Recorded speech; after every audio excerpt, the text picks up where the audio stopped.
Hello, Kings and Ducks fan, and it's a beautiful Saturday morning, and we want to start off with wishing Mama Quack happy birthday. Happy So, birthday, Mom. happy birthday. Anyways, we're if you guys don't know, we'll be at the home game tomorrow The pond. at the pond, and anybody wants to meet up with us, let us know, and I we'll still, we'll I still got plenty of stickers to give out. yeah. Just to meet Oh, up with you, talk with you. if anyone has an extra baseball jersey, the Ducks baseball jersey, let me know. DM us at Royally Quacked, and I'll trade you a Royally Quacked shirt or an extra soccer jersey if you guys want one. And I got, like I said, I still got plenty of stickers. I just really want that baseball jersey. And Mom's already in the chat saying thank you. Yeah. But by the way, Mama Quack is her real name is Vicky. Yes. I'm pretty sure they can see when I pull it up like that. But all right, well, you ready to get into news? Sure. All right, you want to go first? Sure. Go for it. So the Kings signed Henry Brustovich to a 3-year ELC. We've been getting busy on the ELCs with some of our better prospects. So that means he's probably going to be playing at least in the AHL next year, I would think. And we also had the Hammer and his brother got signed that we mentioned last week. So, but other news is Anze Kopitar is the Kings nomination for the Masterton trophy. So, I mean, he's always up for something because what an awesome and great player Anze Kopitar is. He's obviously, I think, the greatest King ever. And I think we mentioned that before. And actually, we've been playing a little better, so which is nice. So hopefully we Gee, I can. wonder who's gonna win the Bill Masterton Trophy with Anze Kopitar in his last season. Gee, I wonder who's gonna win. Well, if it's not Anze Kopitar, we can storm Toronto. Yeah. So Grab other your news. knives and pitchforks. Other news. Here's some really good news because a lot of people, and I got a guy at work's always telling me, Kopi's going. Who's going to be the number one center? Well, I mean, the likely aspect is it's probably going to be Byfield. Hopefully, he's going to, step out of the shadow of Kopi and really show us. I mean, he has that talent to be able to do it, but the Kings are working. They've been working a lot with college players that haven't been drafted. So I'm going to talk to you about Hank Cleaves of Dartmouth has agreed to attend the Kings development camp. Elite Prospects has him ranked number one among all college UFAs in skating, passing, and physicality. His hockey sense is also rated excellent, not to mention he's 6'5". Given his rare combination of size and skill, he tops many NHL scouts' wish lists. So looks like the Kings have at least an upper hand in that right now. So we'll see what's going to happen with that. But even adding intrigue to that equation, the Kings have also secured a deal to bring Cleve's Dartmouth teammate Hayden Stavroff to Dev Camp. He was this season's ECAC Player of the Year and leading goal scorer in all of college hockey. So the Kings are making some, big steps. Now you have to realize some of these guys are already like 22, so they're not 18 kids, teenagers. They've been playing college hockey for a while, and they come with a little bit less of having to season them. So, I mean, one of those was LaFerriere. And look at and he was a third round pick, but look at him. He's come on and played really well for the Kings, signed a new contract with us. And the last bit of Kings news we're going to talk about is Kevin Fiala is the Kings nominee for the Kings Clancy Award. So hopefully we're going to get one victory out of any of these things. Because I know we're not going to get any of the other NHL awards. That's for sure. So, and we go to Ducks news, Cody. Yep. So per Derek Lee, Ducks have assigned goalie Damian Clara and forward Lucas Pettersson to AHL San Diego. Clara and Pettersson both played for Brynäs in the SHL this season, who were recently eliminated from the playoffs. So we get the Olympics Italy goalie hero to San Diego, and then a very promising Swedish forward prospect, Lucas Pettersson, is also going there. So San Diego is getting some black aces right now with Clara, Pettersson, and then Roger McQueen. You know, he scored his first NHL point last week, and then last night he scored his AHL point last week, and he just scored his first AHL goal last night. So, and it was a beautiful snipe too. So, and something I forgot to mention last week, Nathan Gauthier did make his NHL debut with the Ducks during that two horrible games. The one against the San Jose Sharks that we lost within the last 90 seconds. And then what was the game right after that? I want to say it was the Flames. And then, but now he's back at the in San Diego. So he went back. So like I said, San Diego should be getting better. They're making a playoff push down there. So hopefully, they start playing better and they could make a good playoff run. Also, Mason McTavish, during the game against the Predators, played his 300th career game. Did not think he was going to hit that mark for another season, to be honest. I've totally forgot he's been playing for this long already. So, congratulations to Mac T on that one. And then here's our nominations for the two trophies. And not a single skater. It's Ville Husso is the Ducks nomination for the Bill Masterton Trophy. And then Lukas Ståhlstål is the Ducks nominee for the King Clancy Award. So, well, they are skaters. No, they're goalies. Skaters are different. Well, they do wear skates. Yes, they skate on the ice. Yes. God. All right, and then we got some drama to talk about. So, Olin Zellweger drama. So I heard about this a while ago, but I didn't think anything of it. But it resurfaced as of late because there's a really famous Instagram account that tracks NHL players' social media accounts on Instagram on who they follow and unfollow. So they know, like, oh, this person, I think they were saying, like, oh God, what was his name? Evander Kane. He started, like, before the trade deadline, he started following people like this house building company in Texas. Like, oh, he's going to Dallas kind of thing. They could see, like, oh, these guys are unfollowing, these girls, he must be in a relationship or something. It's stuff like that. So Olin Zellweger unfollowed multiple Team USA players after USA beat Canada in the Olympic gold medal. And the guy posted about it. He didn't expect anyone to notice. He came out and said that he didn't think anyone was going to notice, him unfollowing, 4 or 5 people randomly on social media. But here was his comments about the viral moment he had. He said, "I was pissed that Canada lost." After unfollowing the 4 major USA players, and then other players have also came out and said, like, it's kind of like it's public. No, it's open to the public that you can see who you follow and unfollow, but it's also, like, at the same time kind of like a privacy thing at the same time, like you're kind of like stalking people in a way.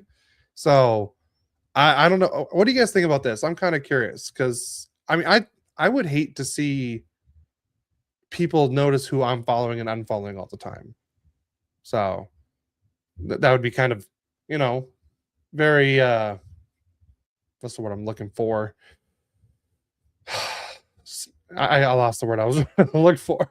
But anyways, we'll move on to the next bit of Ducks news. Well, I stopped following you. You didn't even notice. Oh no, I noticed. I blocked you. Nick, here's probably the biggest news of the week.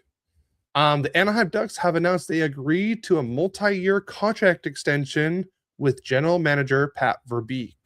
So it seems like the Ducks were really going to keep their word on, like Henry and Susan Samueli on, it's either playoffs or bust this year. And I'm guessing if there wasn't a good push this year, that Verbeek could have been on his way out and they would have brought somebody else in. But since the Ducks, success this year, as much as like a lot of us don't think it's full success because of just how streaky they are, but then again, they are in a playoff spot. They have like a 98% chance to make the playoffs, and they actually have a chance to clinch tonight, technically. So they they wanted to make sure they knew he was safe. He has a new extension. All it says is multi-year. I don't know if it's 2-year, 3-year, 4-year. If I'm guessing it's between 2 to 3. I'm guessing 3 years, if anything. So congrats to GM Pat Verbeek on that.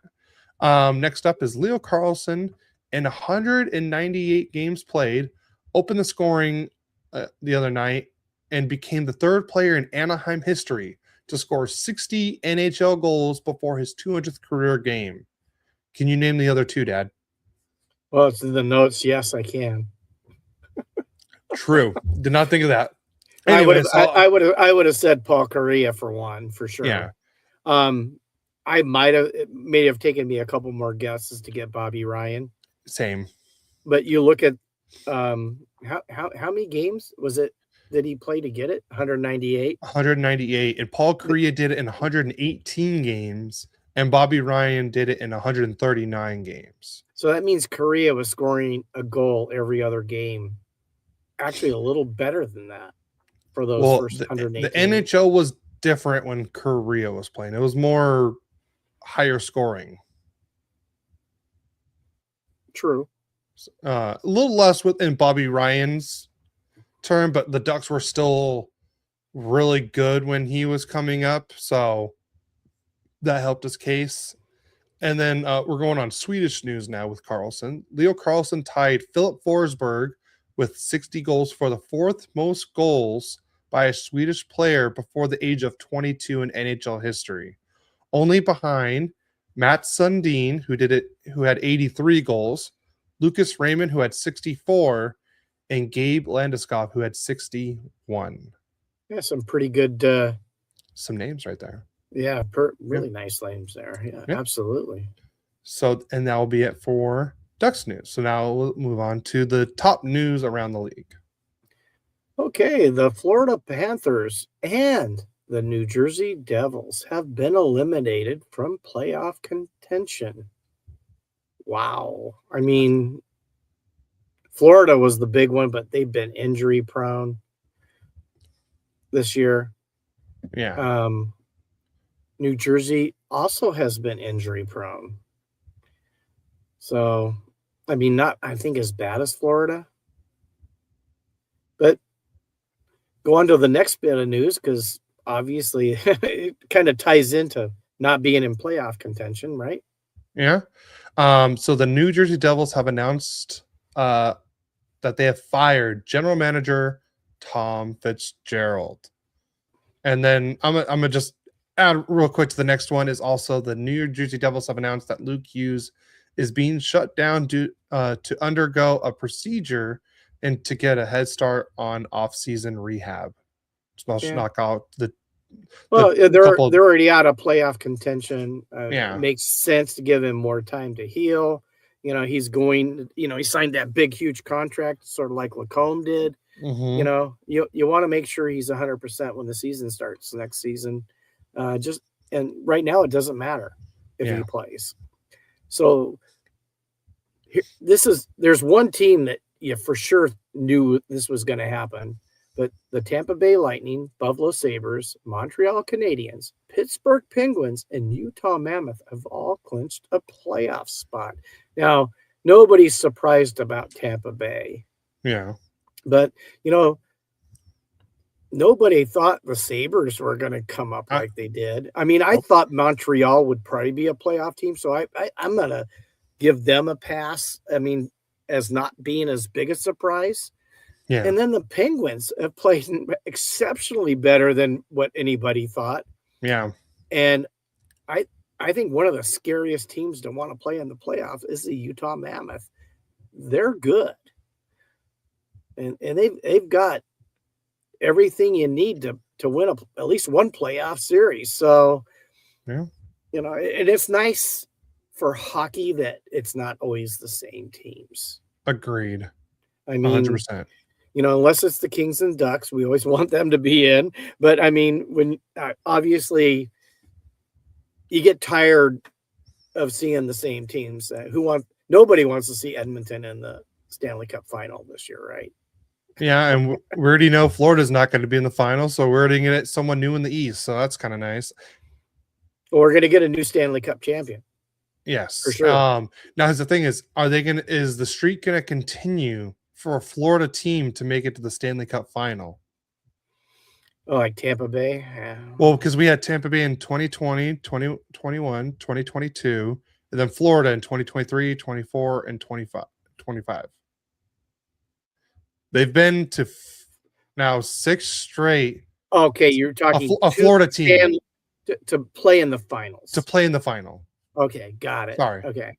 Yeah, I understand. I understand what you said now. Okay, so now this is the first time that Buffalo's made it into the playoffs in 14 years.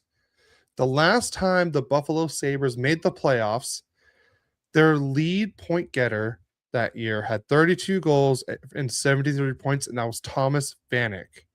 Do you want to know who led the whole NHL that year in points? 14 years ago, so that would be, 2012? I want to say 2011. 11. Yeah, I want to know. I can't think of who it is. I'll give you a hint. They were in the Stanley. He led his team to a Stanley Cup final that year.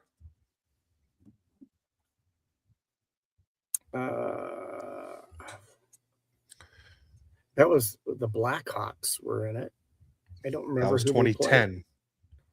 This is 2011. Well, the Blackhawks won in 2011, right? No. Well, the Kings won in 2012. Yes. Chicago won before the Kings. The Kings won. Did not. Nope.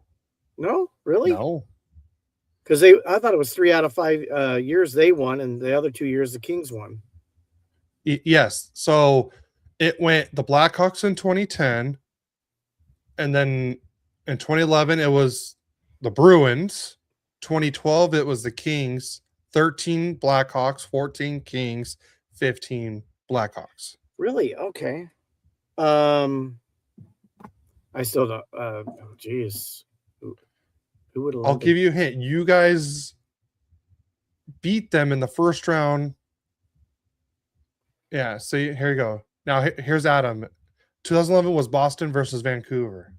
The leading scorer was from Vancouver. Yes. What? Sedin? Sedin. It was Daniel Sedin led the NHL in points with 104 points. Who really was the Hart Trophy winner that year?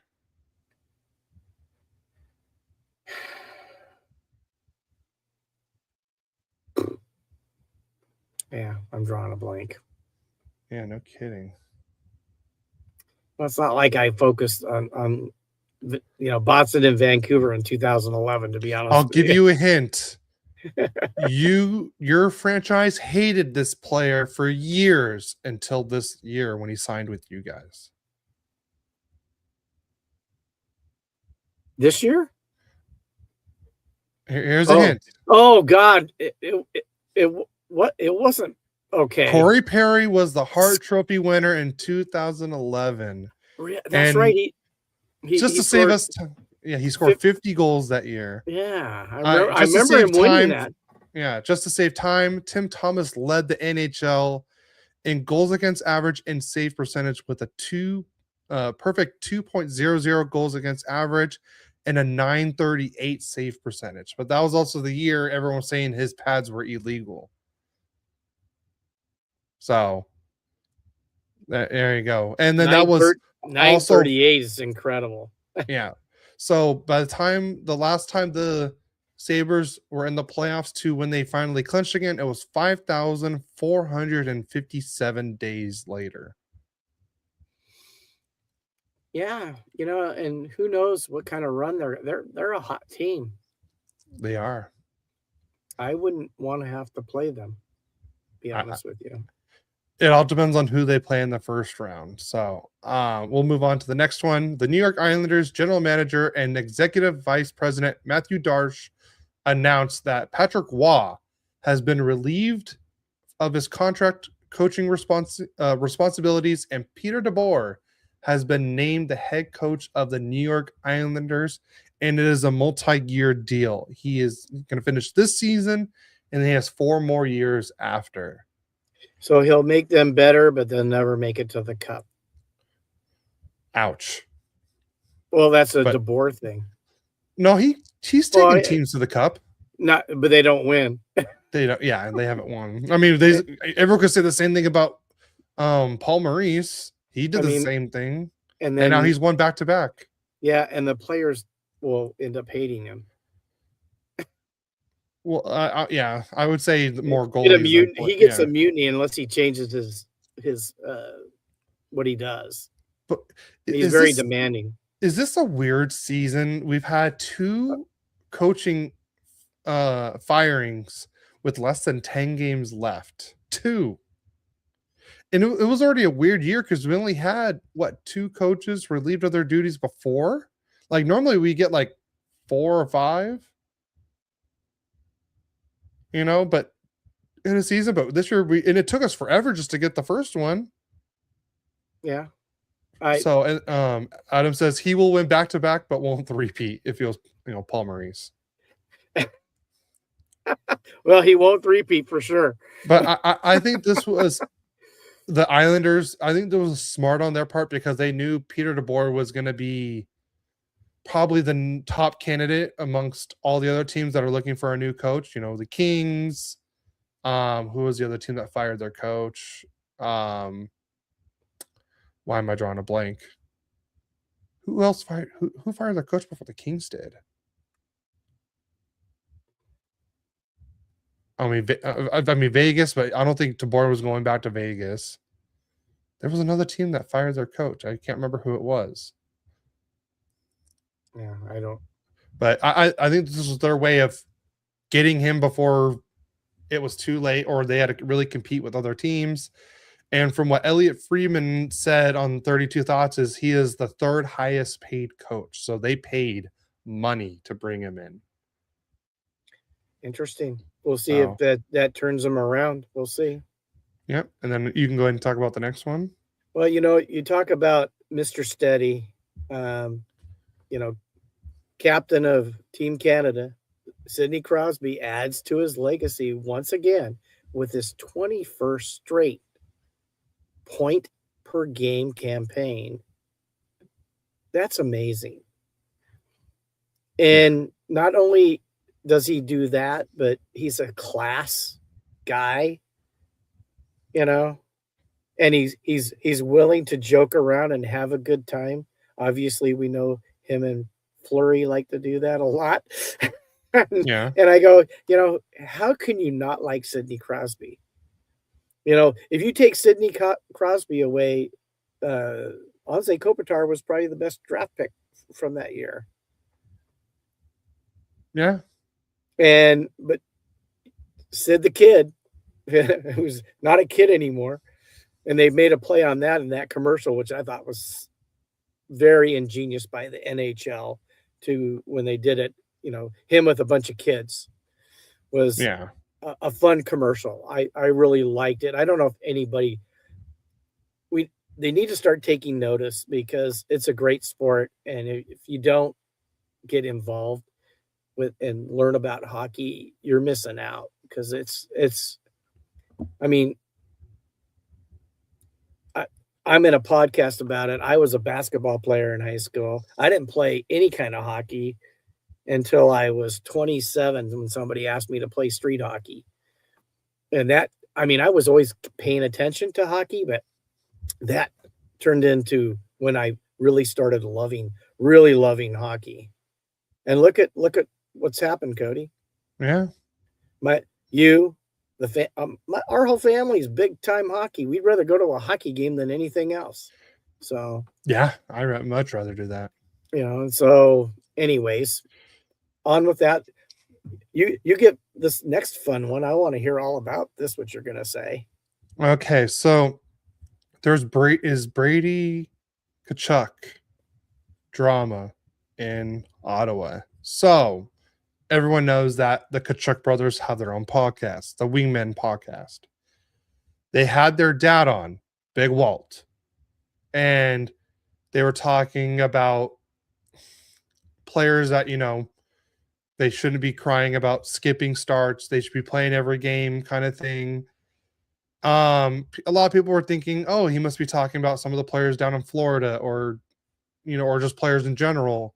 But I guess a week or two before that came out, sorry,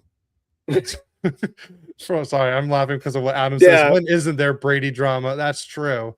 Well, if the Kachuk's involved, there's always controversy. Yeah. So what happened was Linus Ullmark was supposed to start in a game, and it was a very important game, and he didn't want to play. He wanted the day off. And they ended up losing that game, and then he came back and played the next game and then gave up like 5 goals in the first period.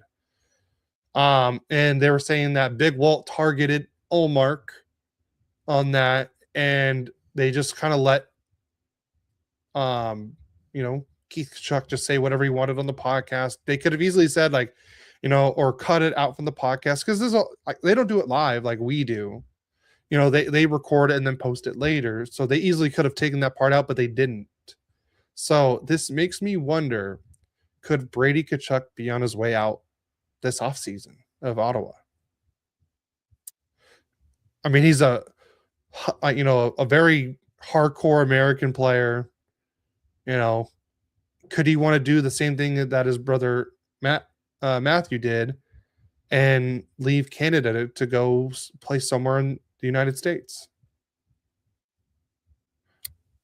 Brady Kachuk, you are an Anaheim Duck next season.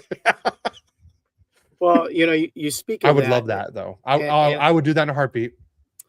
I sent Cody, I took a screenshot of Facebook, and it had Ovechkin going to the Ducks. And I'm going like, well, that can't happen until next year, if at all. It could have been maybe during the trade deadline, but they said that Elliot Friedman said that, and I'm sorry, I listen to 32 Thoughts every week. I sent that to you because that Elliot Friedman did not say that. I know for honestly, I think that would have blown up on Ducks Twitter, like, oh, we could have gotten, him, or we probably had to given up a lot. But I was like, no, that didn't sound right with me. And honestly, and I 100% agree with you, Adam. If we get Brady, we get rid of Ross the Boss then. But Ross Johnston is a UFA after this season. So, there is a possibility of that happening. But no, I agree, because I think Brady will definitely do the job of being the enforcer. Well, the funny thing is who wouldn't want to have Brady Kachuk? He's a leader, a winner. He's going to play hard no matter what. Who wouldn't want Brady Kachuk on their team? Exactly what I just said. Who wouldn't want him? I'd want him. I want him. Yeah, let's bring him to LA. No, just a little bit different, outside of LA called Orange Yeah, Country. you I know, think he'd look good in orange. Just saying. like 30 miles south of LA is what you're saying. Yeah. You know, All right, well, let's move on to the next one. The Dallas Stars are going to wear their 99 alternate jersey for the playoffs for home games. I'm so glad they're doing this because usually when teams do this, because this happened with multiple teams. I want to say this. I know this happened with the Ducks. They had that jersey they won with the Stanley Cup, the word mark jerseys, and then they had the D alternate jersey. And then during the playoffs, they're like, "Hey, we're going to wear the alternate D jersey." And then I think that very next season, they made that their home, and then they made an away jersey. There was another team that did. I want to say it was Carolina. Carolina did it. They were wearing the Storm flag jersey, the black one, and then boom, now it's their primary. So this makes me think that the Dallas Stars are going to go to that jersey as their home jersey, and then make a away jersey, with the same concept of that jersey. And they're going to go from one of the ugliest jerseys to the best jerseys next season, like the sets. It's going to be that good. Oh, you're talking, they're part of that trio of Central Division teams that, any one of them possibly could win the cup. Yeah. I mean, I think Colorado is probably the favorite out of that, but when Dallas plays their game, they're tough to beat. And yeah, Minnesota's made strides ever since they got Hughes, and it's going to be interesting to see how that all plays out. 100%. So next up on the news, the Boston Bruins have signed top prospect James Higgins to his 3-year entry-level contract. They did have him on the they didn't sign him yet, so he was playing down with the Providence Bruins in the AHL. I believe he played like 6 games there. He had like 4 goals and 7 points. So they're like, "Hey, come on up. We need your help." So I think this is a good move for Boston to bring in their top prospect like that. Yeah, and he fell down the draft to him. So yeah. I mean, and a lot of times when that happens, he's going to want to prove himself. Hey, you guys, all you guys that let me slip through the crack, I'm going to show you what you're missing. So, and he's very talented, and I'm impressed with how he plays the game.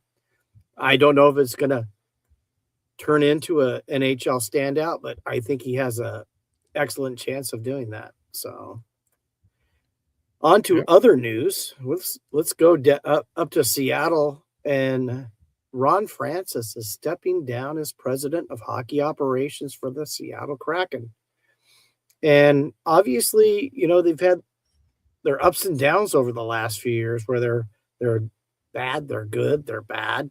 And they were pretty good most this year. And then all of a sudden, it seems like the wind stopped flowing and they stopped going like a sailboat. I think this is good because they are the most mediocre team in the NHL. Like, I think they were just playing well because, they were they were playing well, but they don't have a superstar on their team.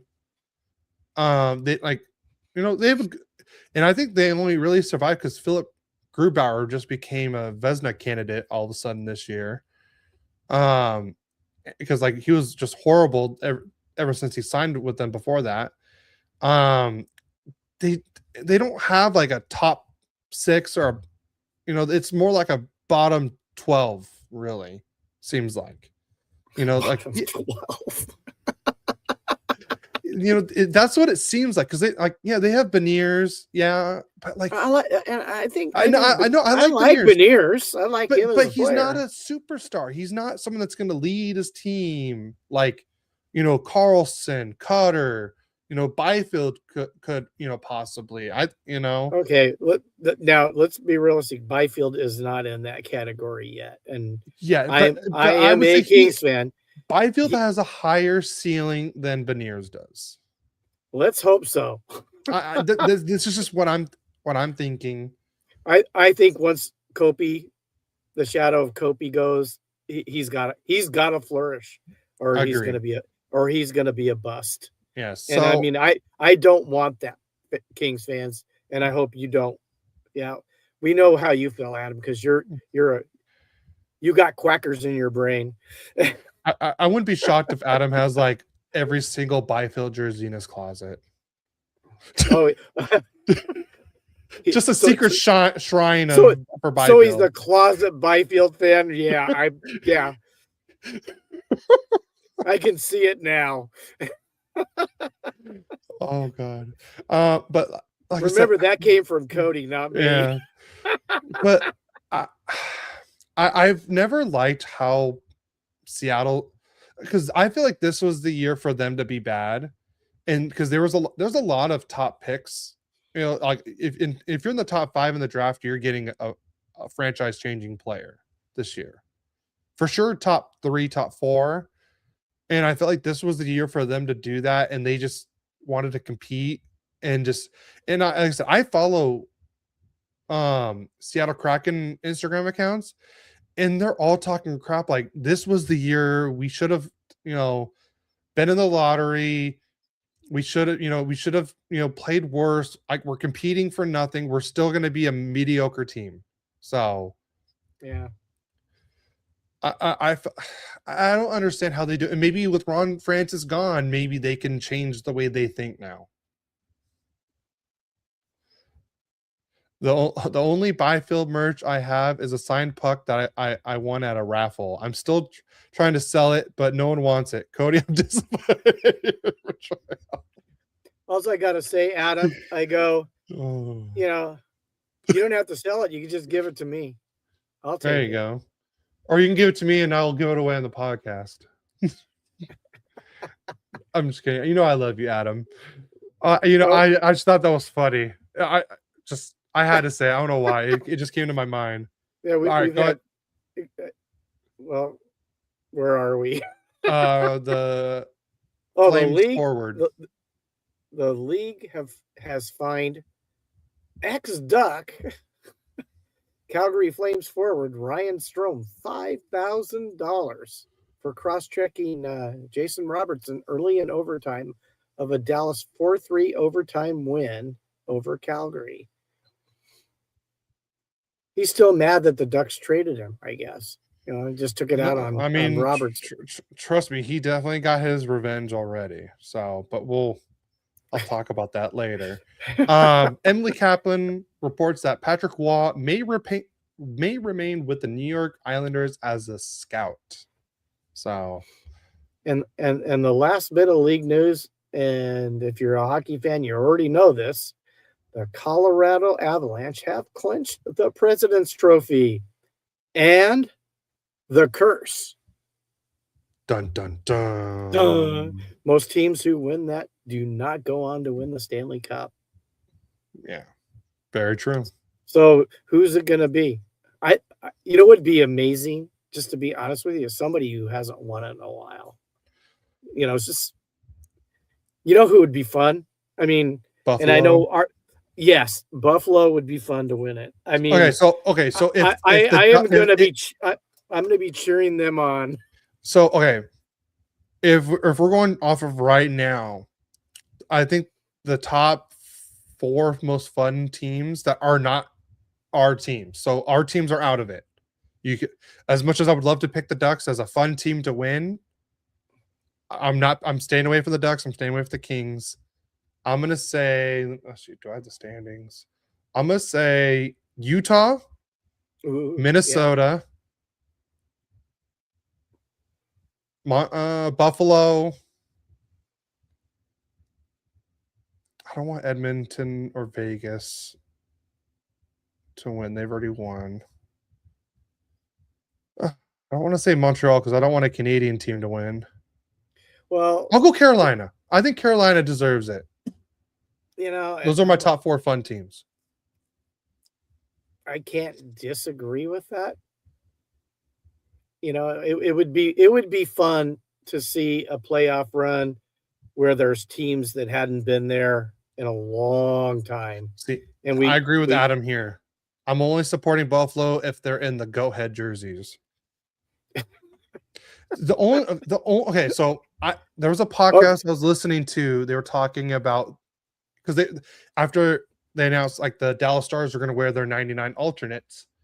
They were saying like, oh, should Buffalo do the same thing? But the only difference with Buffalo is that jersey's black, red, and white, but their main colors are, blue, yellow, and white. So like the whole stadium is going to be blue, yellow, and white, but yet in home games they're going to wear the black, red, and white. So that's like the only like I agree with you, Adam. I do.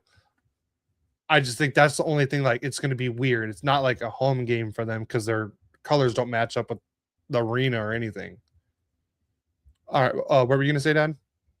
Oh, nothing. Okay. All right. Well, ready to get into game recaps? Yes. You want to go first? Or you want me to go first? We each have 3. I'll go first. Let me just. You said you or me? Me. Okay. I'll go first. Let me get to a game here. There we go. Kings versus the Maple Leafs. Wow. This was a crazy game. So let's go to the scoring. So first period, Matthew Nice gets his 22nd from Domi, his 24th on a snapshot, 1-0 Toronto. Then Steve Lorentz, shorthanded, gets his 6th unassisted, and the first period ends with the Kings down 2-0. Then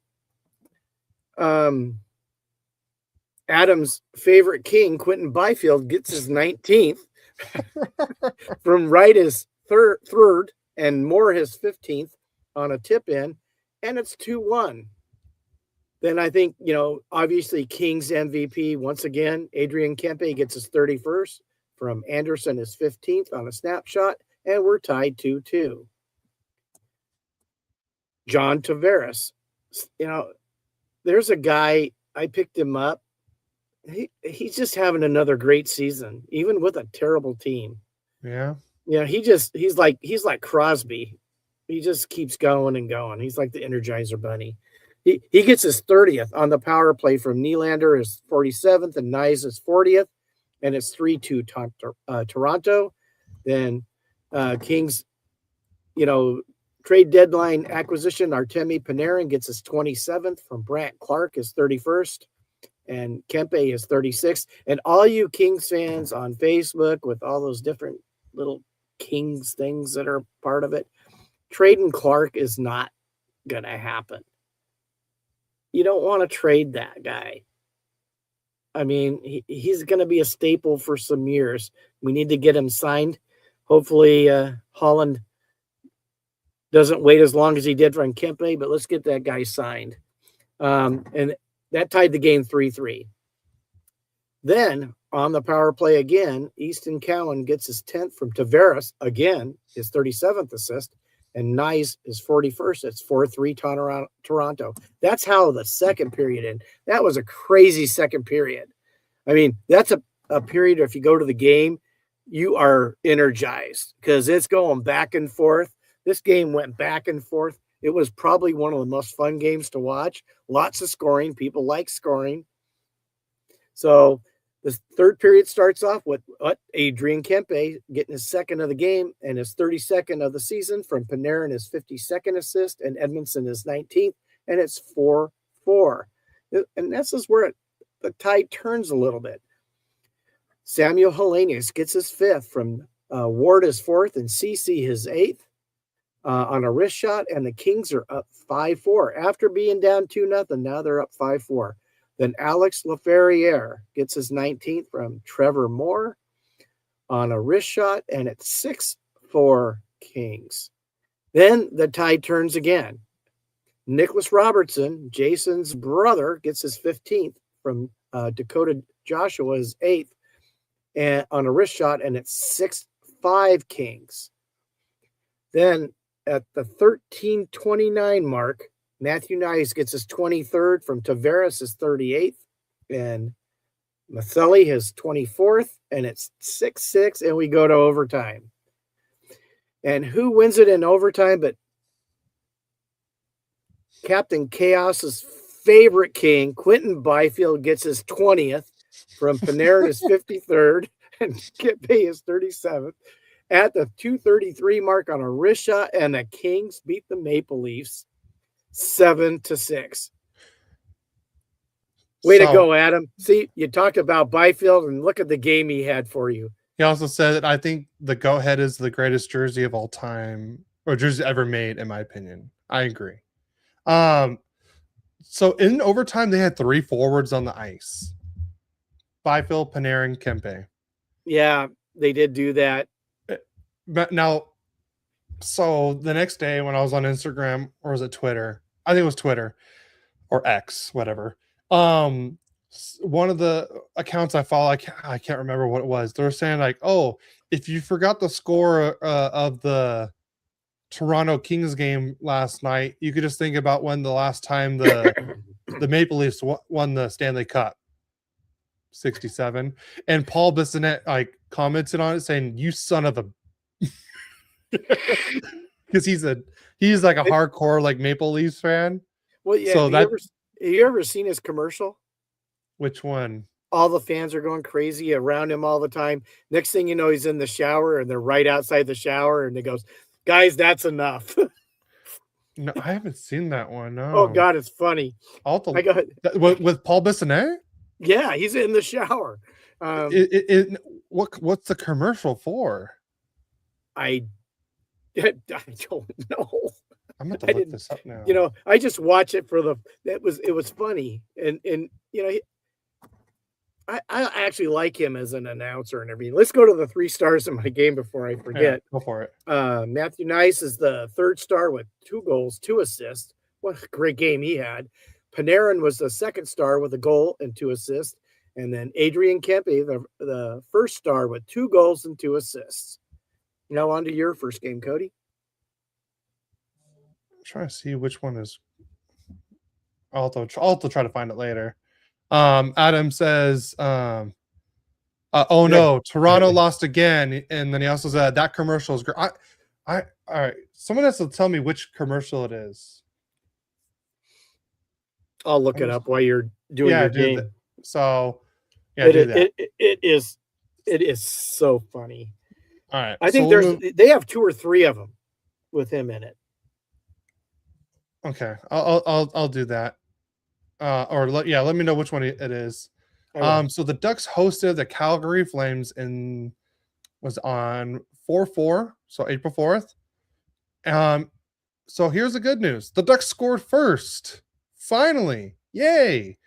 Bad news is they gave up the next 4 goals, and all of them were like breakaway goals. Pretty much, 3 of them were breakaways. The other one was a 2-on-1. So not a very good defense for the Ducks. So here's the scoring. So Becca Seneca got the scoring started with his 23rd of the year. Lacombe got his 46th assist, and Trouba's 24th. That's 1-0 Anaheim, and that's the 10-11 mark. And then in true fashion, the Ducks give up the lead. Joel Farabee gets his 18th of the year. It makes it 1-1 at the 13:24 mark. So we're tied 1-1 going into the second period. Second period, it was all Flames. Ryan Strome, former Duck, gets his 8th of the year, makes it 2-1 Calgary, and that's a minute and 20 in. And then Matt Gridden got his 6th goal of the year to make it 3-1 Calgary at the 7:49 mark. And then Morgan Frost got his 20th of the year at the 18:44 mark to make it 4-1 Calgary. Adam says commercial sent. Okay, I'll check it up. Or I'll check. Okay, Cody, it's a DraftKings commercial. It's a DraftKings commercial. All right, I'll check it out. They're outside his window doing it, not in the bathroom. Okay. Well, I exaggerated. Yeah, no kidding. All right, I'll check out the commercial when we're done here. It's so funny. So it's 4-1 Calgary. So now it's 4-1 after 2 periods. So now we're going to the third, and the Ducks start making a little bit of a comeback. Leo Carlson, unassisted, gets us 27th of the year to make it 4-2 Calgary. And then the Ducks finally score on the power play. Mason McTavish on a nice shot gets his 15th of the year. Alex Killorn with his 17th assist on a power play goal. So it's 4-3 Calgary. And that's at the 9:51 mark. But the Ducks could not get the next goal. They could not tie it up. And Morgan Frost gets second of the game on the empty netter. So the Ducks lose this one 5-3 against Calgary. But the Ducks did outshoot Calgary 39-20, which does not make things better because we gave up pretty much 25% of the shots. Ducks did lose in the face-off percentage, 55-45. The Ducks at least did get a power play goal. They were 1 for 3, while Calgary was 0 for 1. Ducks had 21 hits, 13 block shots, 14 giveaways, and 6 takeaways. And the Ducks, they won the season series 3-1. So that's, you got to sweep. These are games you have to win, especially this time. This handed us our fifth straight loss. It was not pretty after the first period. The third period was a little bit better, but still, we got to play better. The 3 stars of the game is Devin Cooley for the Flames with 3 goals against and a .923 save percentage. Joel Farabee is the number 2 star, 1 goal, 1 assist for 2 points. And then your number 1 star is Leo Carlson with the 1 goal. So the Ducks have lost 5 straight at this point. All right, on to your next one. All right. So now it's to Nashville. We're playing Nashville at home again. And let's go to the scoring. Joel Armia, I tell you what, he was supposed to be a defensive specialist. And I love watching this guy play. He scores his 12th unassisted to put the Kings up 1-0 after the first period. Then Steven Stamkos, of course, gets his 39th. Obviously, he's picked up from last season because Nashville was awful last year. And this is on the power play from O'Reilly, his 45th, and Yossi, his 40th, on a slap shot, and it's tied 1-1. Then Scott Laughton, another great pickup by the Kings, I thought, towards that trade deadline, gets his 13th from Jared Wright, his 4th assist. And here's another that kid's come up and played pretty well. His speed seems to be NHL ready. I'm just wondering what that's going to translate in the future for him, but I've liked what I've seen so far from Jared Wright, and the Kings are up 2-1 after 2 periods. But just like the Kings, they got to give up the lead. Roman Josi gets his 13th from Forsberg, his 35th, and Haula his 23rd. And after 3 periods, it's tied 2-2. Then we go to the shootout, and let's go through what happened here. It was pretty quick. Trevor Moore, it was saved. Riley had a wrist shot. It was saved. Of course, Kempe comes in and scores. Definitely going to be the Kings MVP. Philip Forsberg, save. Panarin, save. And then Evangelista, who had beaten us, I think, prior in a shootout earlier in the about a week ago, save, and the Kings win this game 3-2. Let's go to the 3 stars. The 3rd star, Jared Wright with an assist. 2nd star, Anton Forsberg with 1.85 goals against and a .935 save percentage for the game was the 2nd star. And the 1st star is Scott Laughton with a goal. I definitely like the pickup of Scott Laughton. I've had him in previous years on my fantasy team. Not this year because he wasn't really having that great year until he became a King. So on to your next game, Cody. All right. So after one disappointing loss comes another. This was on Tuesday. The Ducks played against the Nashville Predators. And I would say this was the most goalied, non-goalied game I've ever watched. if that makes sense. It So does. here's how I'm going to say it. We were goalied because, yes, Anunin did play one hell of a game. I'm not going to. In the goals we should have scored on, he made very great saves on. But at the same time, the Ducks had so many chances to actually score, and they shot right at him. Like, it was like they were purposely trying to hit Anunin instead of scoring. So let's just say first period was, pretty even. We should have scored, didn't. There was no scoring in the first. We're going to go to the second period. Eric Holla gets the scoring started at the 7:07 mark, is 13th of the year. Then Philip Forsberg on the power play gets his 38th of the year to make it 2-0 Nashville. And that was at the 11:26 mark. Brady Shea, short-handed, by the way, got his third of the year to make it 3-0 Nashville. So it's 3-0 going into the third. Hopefully the Ducks change things up. They don't. Zachary LaHaroux gets his fourth goal of the year to make it 4-0 Nashville. And then Fedor Svechkov makes it 5-0 at the 15:07 mark. Like I said, not a pretty game for the Ducks at all to get shut out at home like this. I want to say this was like the second or third time this season they got shut out at home. At least it wasn't the 7-0 drumming they got from like they did from Utah. The Ducks did outshoot Nashville 43-25. So the Ducks did get out. The Anunin did get a 43 save shutout. Of course, and one out of every 5 shots went in for Nashville pretty much. Face-off percentage, we did win 54-46. We were 0 for 6 on the power play, and we had multiple 5-on-3 chances in this game.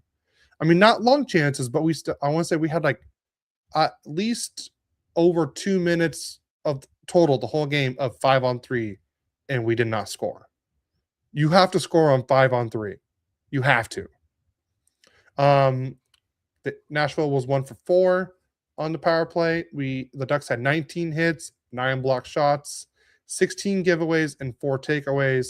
And right now, Nashville and the Ducks are tied 1 apiece for the season series.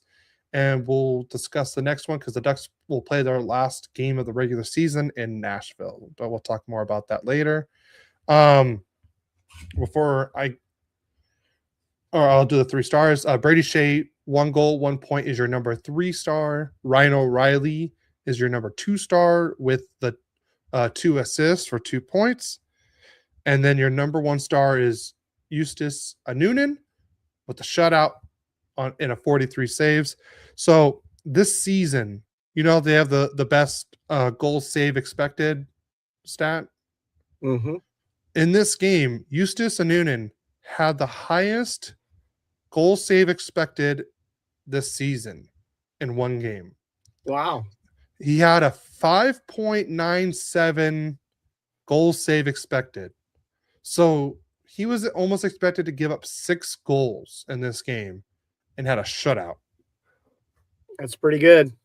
Yes. And it's Ilya Sorokin has 2 games on this list. And then also Lukas Dostal is on this list in the game for the game against Colorado in January. He had a 4.89 goal save expected in that one. I want to say they wanted to shoot out that game. But so, like I said, the Ducks got goalied and they didn't get goalied all in one game. So that's it for this game. And this was our 6th straight loss. Wow. And I wanted to punch everything in sight after this week in games until we get to our next one. Okie dokie. I'm sure your mom was feeling the same way. Yep, we talked about it. So the last game for the week is against the Vancouver Canucks. Let's go to the scoring. Adrian Kempe starts it off in the first period at the 129 mark with his 33rd from Clark, 32nd, and Panarin is 54th. 1-0 Kings. Then Marcus Pettersson, one of the mini Petterssons in the NHL, gets his third goal from Besser, his 24th, and Ogren, his 10th, on a slap shot at the 14-17 mark. Then Joel Armia gets his 13th from Scott Lawton, his 7th, at the 15:48 mark with a wrist shot, and the Kings are up 2-1 after the first period.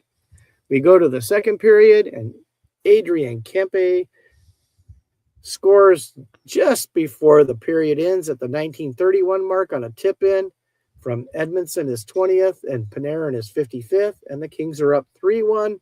We go to the third period, and Trevor Moore gets his 12th from LaFerriere, his 20th, and Anderson, his 16th. And we have a 4-1 score.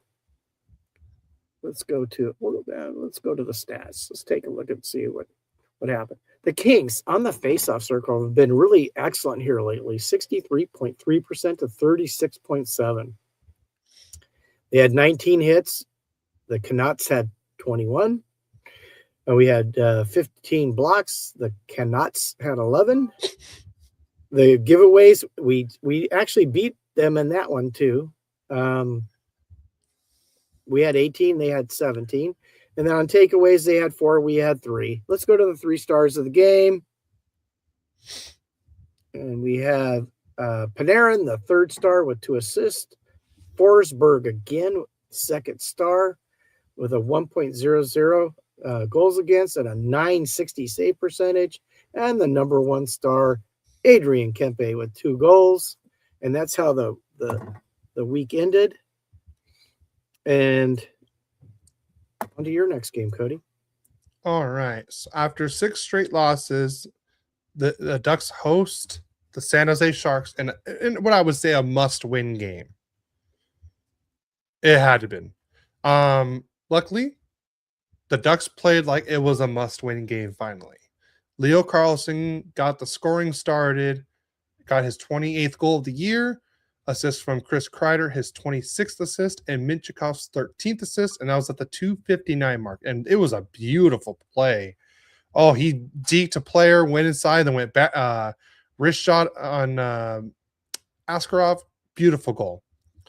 And let's just say this was a full Carlson game. That's all I'm going to say. Because John Carlson got his 12th goal of the season to make it 2-0 Anaheim. Mikael Granlund with his 17th assist, and Minchikov with another assist with his 14th assist of the season. And that was at the 6:20 mark. So now it's 2-0 after 1. And then Alex Killorn gets on the board with his 14th of the season. Seneca's 36th assist, and that was a beautiful pass by Seneca. He waits like last second, slides it across the crease, and Killorn has just a wide open net. I mean, if you miss from there, it's bad. But luckily, Killorn put it in the back of the net.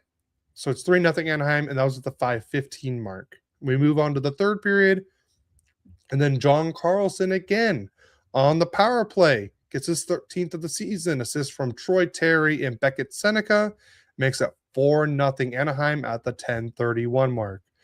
And then the shutout is gone.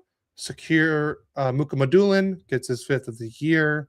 It makes it 4-1 Anaheim. But then John Carlson again got his 14th of the year on the power play. Troy Terry with his 38th assist and Michael Granlund's 18th assist. And John Carlson has his first career hat trick in the NHL. And as Adam says, I think he spelled it wrong, but you spelled it wrong, but you also didn't spell it wrong at the same time. Carlson was all over the ice, and his shot was deadly this game with 3 great shots. So John Carlson, again, congrats on your first career hat trick. And then Frankie Vetrano, late in the game at the 17:32 mark, gets his 5th of the year. Mason McTavish's 22nd assist of the season, and that makes it 6-1 Anaheim, and that's your final. 6-1 Anaheim in a very must-win game. Very well played. This was the first game since the Olympic break that the Ducks did not trail in the game. First game since the Olympic break. This was, I want to say, the 23rd or 24th game since the break. So I'm happy the Ducks got the lead, kept the lead, and never gave it back, because that was so bad. They were so bad at doing it. They would score first and then give up goals, and then they would lose the lead, and they'd have to be trailing. And it's all great and fun when you see your team come back like that, but it's not sustainable and it's not good. But I'm just happy the Ducks finally did it. Got the lead, kept it, and that was it. Becca Seneca is your number 3 star with the 2 assists and 2 points. Leo Carlson's your number 2 star with the 1 goal. And then, of course, John Carlson's your number 1 star. He had 3 goals for 3 points.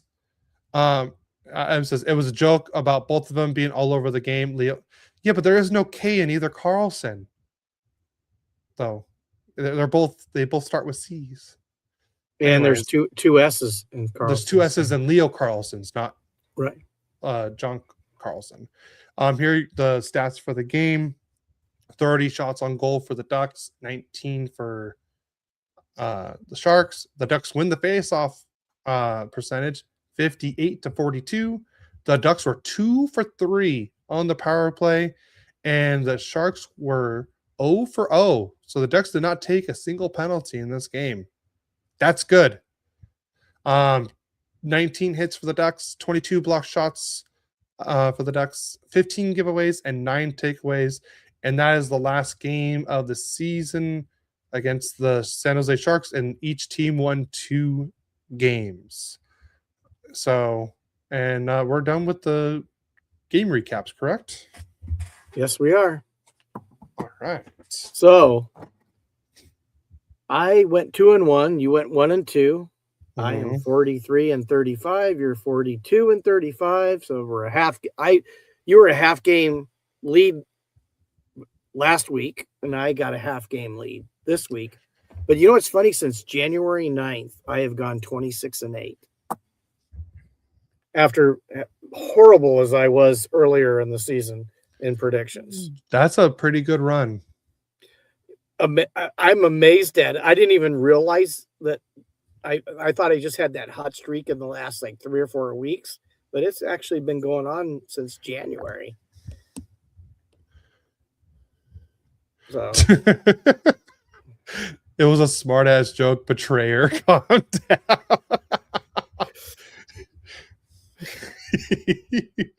All right. Well, we'll go into the last week of predictions for the regular season. I'll knock mine out first. The Ducks tomorrow at home, the last home game of the year, game number 80. They are hosting the league worst Canucks, as what you call them, Canucks. Canucks. We will be in attendance for this game, so come say hi. I'll have stickers. I may bring some shirts to give away too. The Ducks, I'm predicting the Ducks win this one 5-2.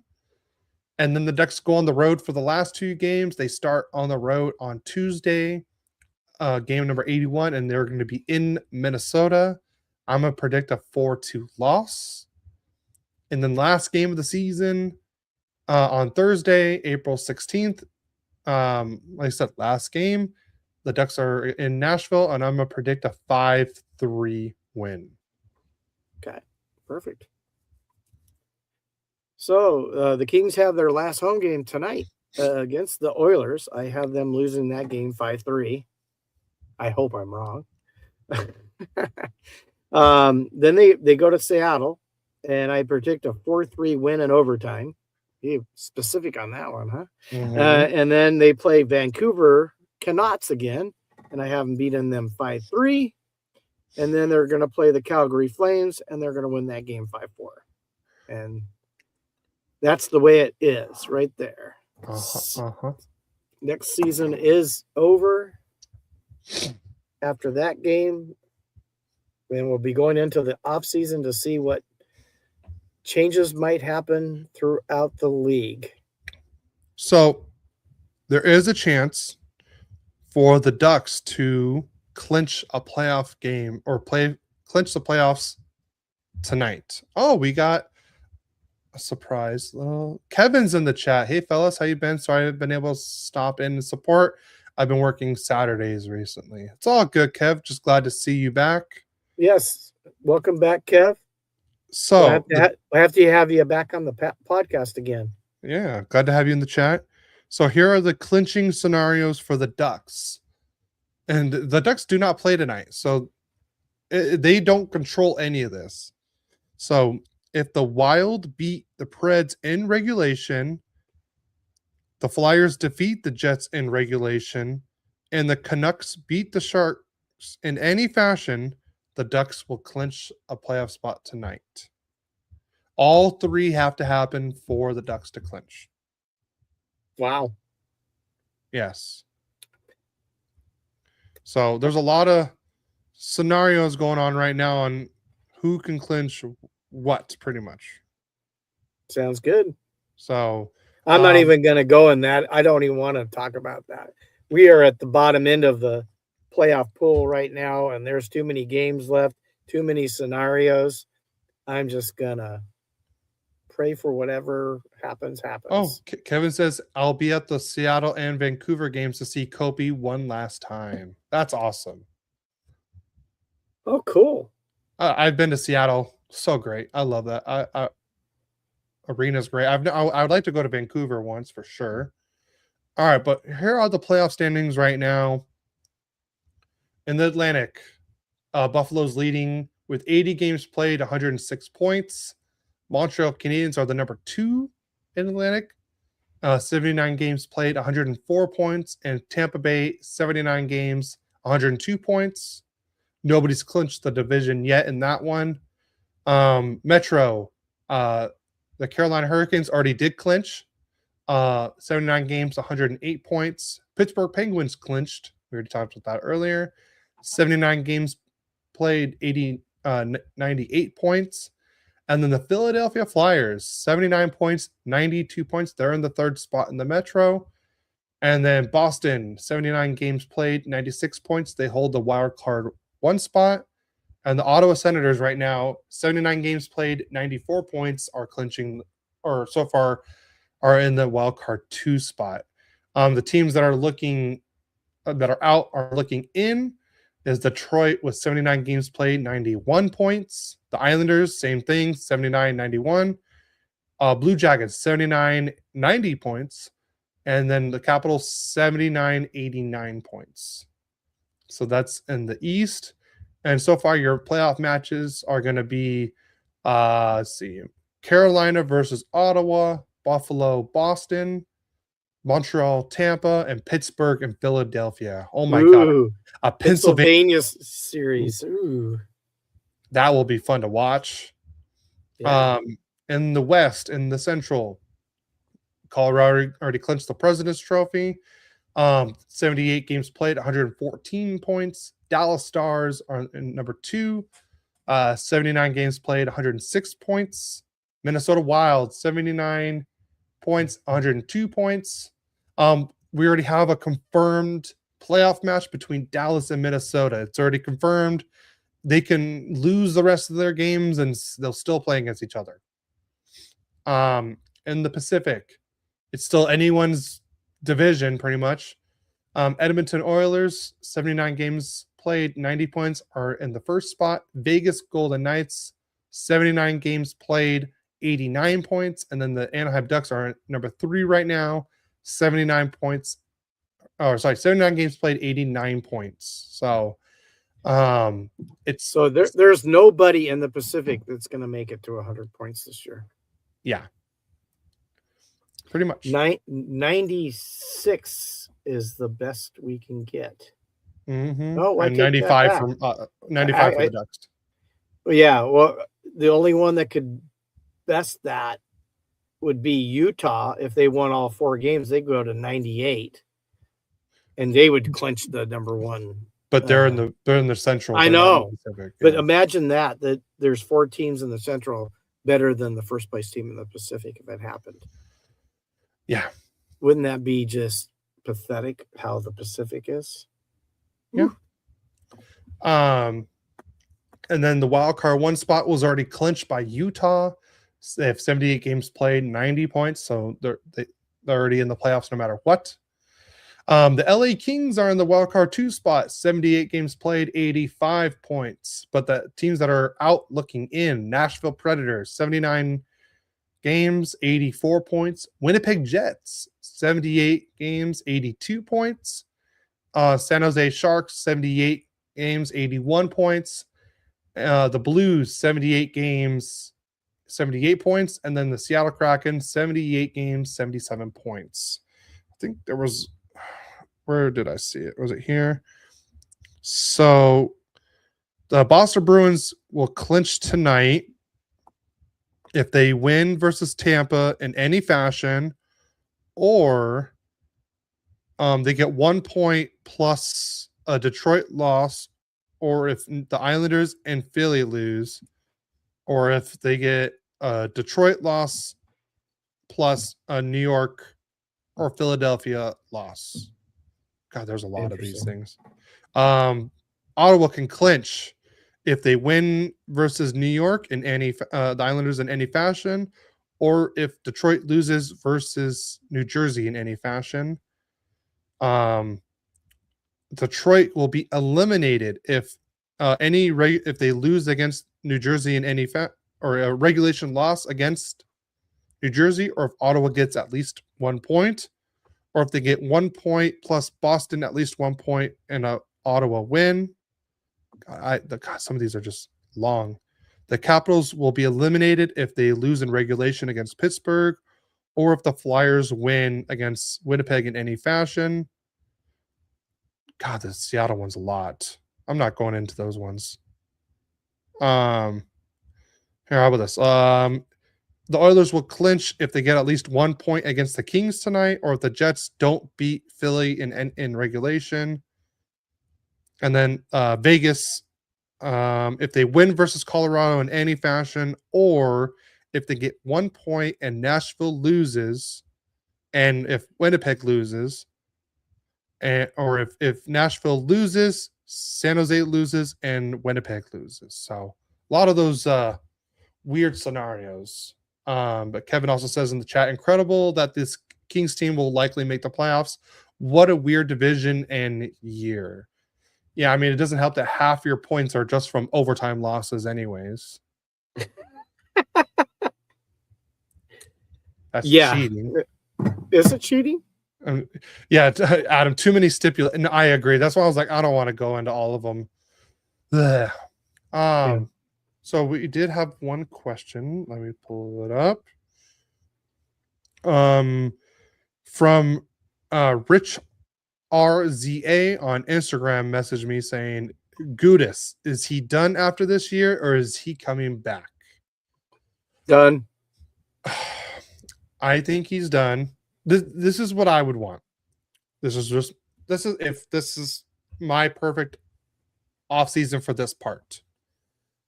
The Ducks only signed John Carlson to like a 2-year deal. They let Trouba go. They let Gudis go. And we have Moore and Luneau come in as the other right-hand shot defenseman. So we'd probably see like a Lacombe Moore top pair. Then we could probably keep a Zellweger or Minchikov with Carlson on the second pair. And then we can have either Zellweger or Minty on the third pair with Tristan Luneau. That's how I'm looking at it. And then we'll still have Dostal and Husso. Because I think the goals already have plenty of goalies down there with Clara, Sukanik, Klang. They got plenty of goalies down there. We don't need to send Husso down there. And I think he's proved enough to be a good, decent backup in the NHL. The forwards, like I said, we'll see how everything goes with that. Well, that's more of like an off-season talk episode.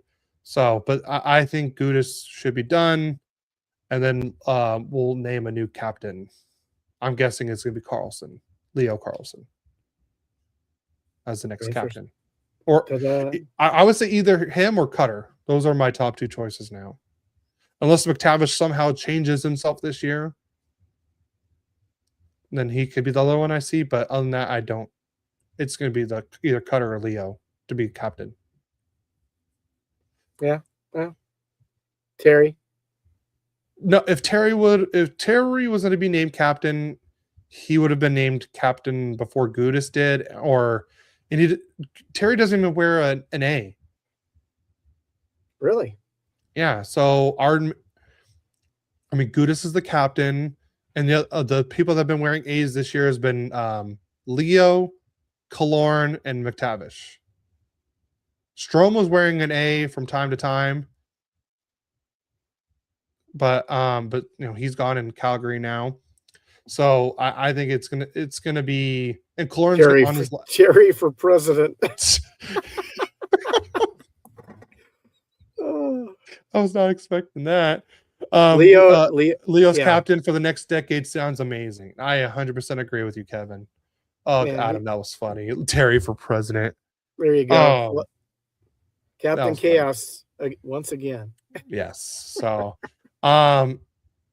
do we have anything else before we get out of here? Just to let everyone know, another special episode is going to be coming out soon. Mm-hmm. You stay tuned for it. It's going to be good. Yeah. I mean, I could say who it is now, pretty much. If you want to. You can so Adam already knows because he messaged me. So in a couple hours, we're going to have Phil Hewitt on. He's going to come on and do a little interview episode with us. So we're excited to have him on. I hope everyone enjoyed the Daryl Evans and the Jesse Cohen one. But yeah, Phil Hewitt's going to be on with us at 1:00. It's not going to be live. It's just going to be a pre-record one. And then I'll post it probably either Tuesday or Wednesday this week. Let everyone download episode 107 first, listen to it, and then they'll have another one to listen to it. So yeah. Let's just cause chaos and name Beckett captain. Jesus. I say screw it. Ross the Boss Johnson is captain. There you go. Yeah, it sure beats traffic cone, doesn't it? Yeah, and he's proved me wrong this year. I will eat crow on that. Yeah, boy, you were harsh on him last year. You know what's funny? I actually said in one of the Discord servers I'm in with the Ducks, and it's funny because a lot of the guys agreed with me. I said, I miss Ross playing. Is that weird? Yeah, it is. I find it very weird that I miss Ross Johnson playing. Yeah. But I don't know when the timetable he will be back. I heard that Cutter's skating again. Gudis is skating again. He was in a non-contact jersey. Harkins will probably be back in a couple weeks, I'm guessing. Playoffs? So probably playoffs, yeah. Which is good because I think he's a good guy you want on the fourth line in the playoffs. A very good grinder type of player. He's not afraid to hit. He's decent in the face-off. So someone I would like to have back in the lineup. Ross, I would definitely like to have back. I hate to say it, I would like to have him back on the fourth line. I just know with him on the ice, the puck isn't always going to be. He always knows how to get the pucks in deep when he's on the ice. Lose Ross for Brady. I mean, if we get Brady, yes, Ross, I'm sorry. You had a great season, but bye. I agree. Brady's going to cost you. Yeah. So you have to weigh that cost. Does he have? Wait, I'm just curious. Does he have like a no move clause back? I mean, because that can help.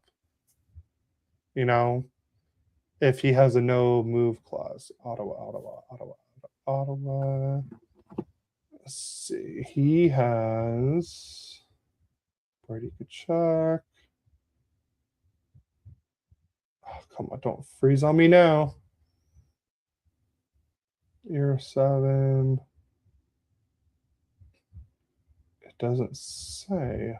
Oh, yeah, a full new move class. So he can kind of do what Panarin did is like, hey, I'm only going to this place. That's it. So, and that can really help whichever team he wants to actually go to. So, yeah, probably Florida. I don't think they have the money for that. Well, they could make a trade and get the money for it. Yeah, Can you imagine? He's a cap. Kachuk and Kachuk with Marchand. Well, he could be playing on a line with his brother or with Bennett and the Kachucks. Could be that, or yeah, sure. I mean, because Brady's cap hit is $8.22 million a year. It's you're going to have to trade that much at least. Yeah. So, all right. Well, if you don't have anything else to add, then we can get off. Please, everyone, if you're watching this on YouTube, hit the subscribe button, hit the like button, please. Let's get the like spike going, please. Like I said, it's free to subscribe, guys. It doesn't cost you a single thing. So even if you're listening on Apple or Spotify or wherever, go to YouTube and hit the subscribe button, hit the like button while you're there. Download. Hurt you. And yes, on audio, hit the download, please. You guys were really good this last week, really. On the downloads, fantastic. I noticed our download. I want to say we had almost 200 downloads this week. Perfect. But that wasn't just off of one episode. That was like all different episodes you guys were downloading. So great job on that. We really appreciate you guys. That. We do appreciate you guys. You can also help us by leaving a review or a rating on Apple and Spotify. If you, like I said, if you leave a review, I will read it on the thing. So if you're gonna do it, make it good, make it funny, please. Like Kevin, not Kevin. What's the name? Eric did. And thank you to Chris from Late Arrivals. He left us a great review on there. Don't listen to Adam. He is wrong. It does not cost you your soul to subscribe. It does not. I promise you. It only costs your soul to listen to Adam. Yes, that is true. You only lose your soul if you listen to Adam. So everyone, please, like I said, hit the like button, hit the subscribe button, hit the download button on audio. Like I said, we love all our fans, and we hope to see, if you guys see us at the game tomorrow, please come say hi. Like if you want a sticker, ask me for a sticker. Like I said, I would love to meet more of our fans. Like all the the 2 or 3 fans we have. But like I said, I hope everyone enjoys the game tomorrow. And if anyone has an extra Ducks baseball jersey from the Angels night giveaway the other night, let me know. I will happily trade you a Royally Quacked shirt and give you some stickers for that, or an extra soccer jersey, Ducks soccer jersey. So I just want a baseball jersey. So on that, you're really working that. I am. I mean, I don't know if you guys noticed, I added to my setup. And I had this last week, and then when you guys gave me this, I was like, oh, that'd be kind of cool to put like right here, the family Ducks thing. Yeah. Even though it's not a full Ducks one, it says this family is full of love and based on trust. We are grateful and also generous. We help one another and respect each other, but most of all, we cheer together. We are a Ducks family. And then my best friend Big Mac gave me this. And then I added some hats. So, and I can actually switch it out. So I can like, boom. And I can switch to different hats. Cool. I guess I'm going to leave it off because it's a 2-hand job to put it back on. Adam, I want to. Well, if you're at the game tomorrow, Adam, I'll give you a sticker. We'll get you a sticker one way or another. Yeah, we'll get you a sticker. I'll have more for the Stay Classy tournament, so I'll be ready for that. Amen. I'll try to definitely get more stickers for that. So on Sounds that, good. We love you guys. Like I said, hit like, subscribe, download, please. We love you guys. Absolutely. Love you too. Hopefully, we'll see you tomorrow at the game. And stay quacked. Let's go Ducks, and go Kings, go. See you next week.